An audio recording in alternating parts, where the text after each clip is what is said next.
Amize chimuchini makanika wemabhara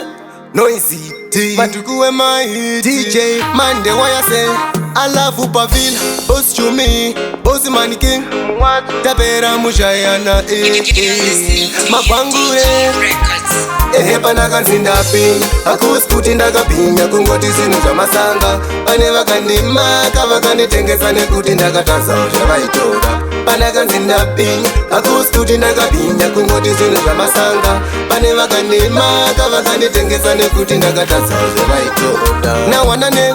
inyaya yakangwana kakefasi Kaita ndione marukosi Ndakazoyereka ndabatwa nemaganasi Hapa kuma 11 masikati Vakasika ipapo ini ndichigesi Ipapo ndakabuda trousi nakalesi Zvikanzwa kujamba jamba kuita unge quiz After 3 days ndakandachaiona Kana ndadzoka ndifunge muchapona Vamwe nechekuseri vanga vachida chimuko Icho Panaka nzindapinya Akusikuti ndakapinya Kungoti zvinhu zvamasanga Pane vakandimaka vakanditengesa nekuti ndakataza zvavaitoda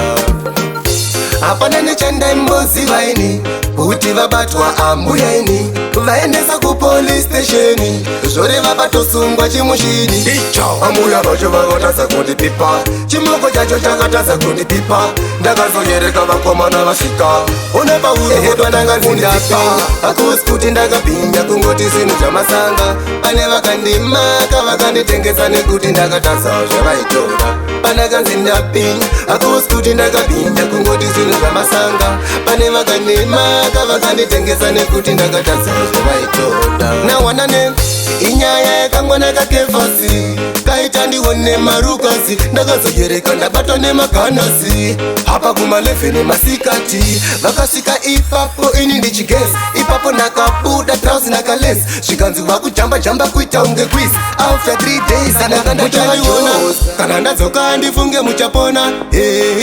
vamwe nechekuseri vanga vachida chimuko icho panaka nzindapinya akusikuti ndakapinya kungoti zvinhu zvamasanga pane vakandimaka vakanditengesa nekuti ndakatadza zvavaitoda